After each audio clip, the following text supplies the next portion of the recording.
Durante séculos, a figura do rei medieval foi revestida de glória, poder e majestade. Os castelos iluminados por tochas, os banquetes intermináveis e as guerras épicas tornaram-se símbolos de um mundo que mistura romance e brutalidade. No entanto, por trás das paredes frias de pedra e das coroas cintilantes, escondia-se uma realidade bem menos glamurosa. Os reis medievais, apesar de viverem no auge do poder, tinham hábitos que hoje seriam considerados estranhos, bizarros, perigosos ou até repulsivos. O cotidiano desses monarcas revela um lado obscuro da realeza, um lado que raramente aparece nos livros escolares e muito menos nas histórias idealizadas da cultura popular. Comecemos por um dos aspectos mais curiosos: a higiene. A Idade Média é famosa pela sua relação complicada com limpeza, mas quando se trata de reis, muitos acreditam que eles viviam em um luxo que incluía banhos diários.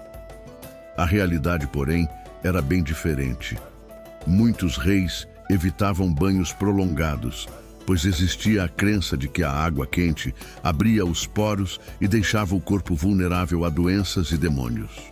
O rei francês Luís XIV, por exemplo, é conhecido por ter tomado pouquíssimos banhos ao longo da vida, substituindo a prática por panos perfumados que apenas espalhavam o odor. E embora Luís XIV seja posterior à Idade Média, essa prática já vinha de séculos de crença. Antes dele, diversos reis medievais passaram grandes períodos sem ver uma banheira, mesmo tendo acesso a ela. O que eles usavam para mascarar o cheiro era igualmente peculiar.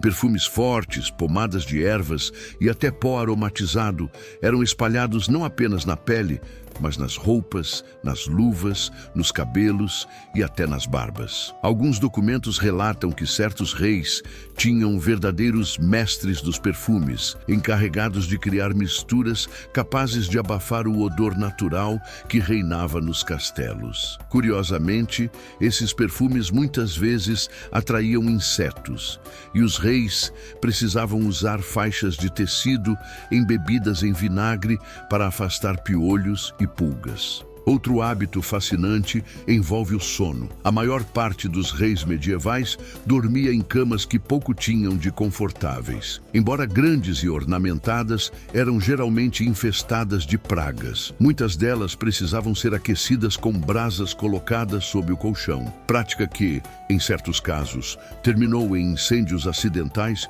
que quase tiraram a vida de reis ou de seus criados. Os colchões eram feitos de palha, penas ou lã, mas mesmo nos castelos mais luxuosos, a umidade e a falta de ventilação favoreciam o surgimento de mofo e insetos. Para evitar ser picado durante a noite, alguns reis dormiam com meias grossas, toucas de lã e até luvas. Era comum que reis dormissem com animais de estimação próximos à cama. Cães, geralmente pequenos e de pelo longo, serviam não só como companhia, mas como aquecedores vivos. Em algumas cortes, acreditava-se que esses animais afastavam espíritos ruins. Em outras, eram simplesmente vistos como símbolos de status. O fato é que quase todos os reis da Europa tinham a companhia constante de cães dentro de seus aposentos. Quanto aos banquetes, os hábitos alimentares eram talvez os mais chocantes. Os reis medievais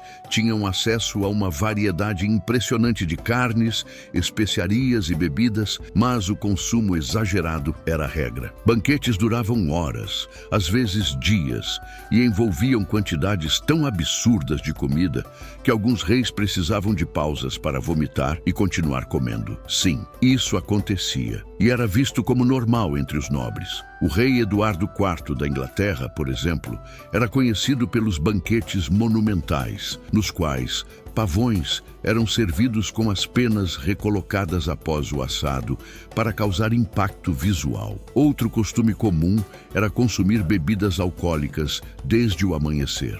Muitos reis começavam o dia com cerveja ou vinho, porque a água, frequentemente contaminada, era considerada perigosa. Há relatos de reis que praticamente praticamente nunca bebiam água pura. Entre as curiosidades alimentares, uma das mais estranhas é a prática de comer animais considerados exóticos. Cisnes, pavões, ouriços, castores e até golfinhos apareciam em mesas reais. Para impressionar convidados, cozinheiros moldavam carnes em formas de criaturas míticas, criando uma atmosfera de fantasia e poder. Mas se há um hábito pouco conhecido e extremamente revelador sobre a mentalidade dos reis medievais, é o modo como lidavam com doenças. A medicina era rudimentar, baseada em suposições e crenças espirituais. Muitos reis carregavam amuletos feitos com ossos de santos, dentes de animais selvagens ou pedras consideradas mágicas,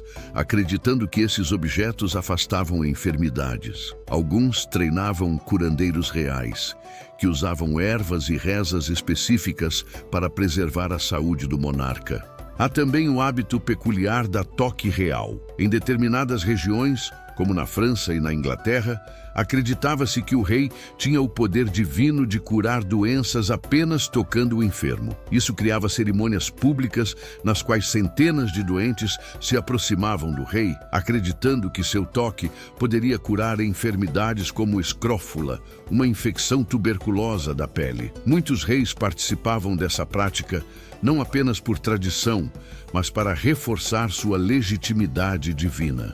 Quanto à política e administração, os reis medievais raramente tinham o estilo organizado que se imagina. Muitos não sabiam ler nem escrever e dependiam de conselheiros para tudo, desde assinar documentos até interpretar leis. Alguns delegavam quase todo o governo a ministros, apenas validando decisões. Outros gostavam de interferir diretamente nas questões do reino, mas tinham métodos peculiares de tomar decisões. É famoso, por exemplo, o hábito de alguns reis consultarem astrólogos antes de lançar guerras, casar ou até escolher o nome de um herdeiro. A influência da astrologia nas cortes medievais era absolutamente real. Reis acreditavam que os astros definiam o destino do reino e decisões de vida ou morte eram tomadas com base em mapas celestes. Os reis também tinham rotinas militares intensas. Muitos passavam boa parte do tempo em campanhas, viajando de castelo em castelo, vivendo em tendas e convivendo diariamente com soldados. Porém, ao contrário do mito, a maioria dos reis não lutava na linha de frente. Eles observavam a batalha de uma posição elevada, junto com seus generais. Apenas em situações extremas, um rei realmente empunhava armas no campo de batalha. Embora alguns casos famosos, como Ricardo Coração de Leão, sejam exceções. Ainda no campo militar, outro hábito marcante envolvia a exibição de poder através de armaduras personalizadas. Os reis usavam armaduras tão pesadas e ornamentadas que às vezes precisavam de ajuda para montar a cavalo. Algumas eram tão decoradas que tinham pouco valor prático em combate, servindo mais como símbolo de grandeza. Mas talvez o aspecto mais intrigante da vida de um rei medieval envolva sua privacidade, ou melhor, a falta dela. Os aposentos dos reis eram constantemente cheios de criados, guardas, conselheiros e visitantes. Até mesmo nos momentos mais íntimos, como ao se vestir, comer ou usar a latrina, havia espectadores. A ideia moderna de privacidade simplesmente não existia. Era comum haver um criado especialista em serviços de latrina, encarregado de auxiliar o rei em suas necessidades fisiológicas. Essa função, apesar de humilhante aos olhos modernos, era considerada honrosa, pois dava acesso direto ao monarca. Os reis raramente tinham um momento verdadeiramente solitário. Isso explica por que muitos desenvolveram hábitos excêntricos, como colecionar objetos estranhos, conversar com animais ou passar horas praticando atividades aparentemente banais. Alguns colecionavam manuscritos raros. Outros mantinham salas cheias de armas ou animais empalhados. O rei Carlos VI da França, por exemplo, acreditava ser feito de vidro e tinha o hábito de usar roupas reforçadas para não quebrar. Quanto ao entretenimento, os reis medievais tinham uma predileção por jogos de azar, torneios e apresentações que variavam do sublime ao grotesco. Bufões eram figuras indispensáveis, capazes de dizer verdades disfarçadas de piadas, muitas vezes salvando seus senhores de decisões ruins. Alguns reis tinham mais afeição por seus bufões do que por seus conselheiros. Os torneios, por sua vez, eram espetáculos de violência real. Cavaleiros se enfrentavam com armas que, mesmo sem lâminas, podiam causar ferimentos graves ou morte. Reis assistiam a esses eventos com fascínio e muitas vezes apostavam quantias enormes em competidores favoritos. Por fim, um dos hábitos mais obscuros dos reis medievais envolvia a obsessão com a morte. Muitos mantinham relicários com ossos humanos, dormiam perto de crânios de santos ou mantinham câmaras secretas com objetos relacionados ao pós-vida. Essa obsessão refletia o medo constante de conspirações, envenenamentos e ameaças invisíveis. A morte rondava os castelos e os reis viviam em alerta permanente. Em resumo, os hábitos dos reis medievais revelam que, apesar do poder absoluto, suas vidas estavam longe de serem perfeitas. Viviam cercados de luxo, sim, mas também de crenças estranhas, perigos constantes, cheiros desagradáveis e práticas que hoje pareceriam incompreensíveis. Ao olhar mais de perto, percebemos que a realeza medieval não era um conto de fadas. Era um mundo sombrio, fascinante e profundamente humano. Se você gostou de descobrir o lado oculto da história, não se esqueça de deixar o seu like, se inscrever no canal e ativar o sininho para não perder os próximos vídeos. Obrigado por assistir. Até a próxima!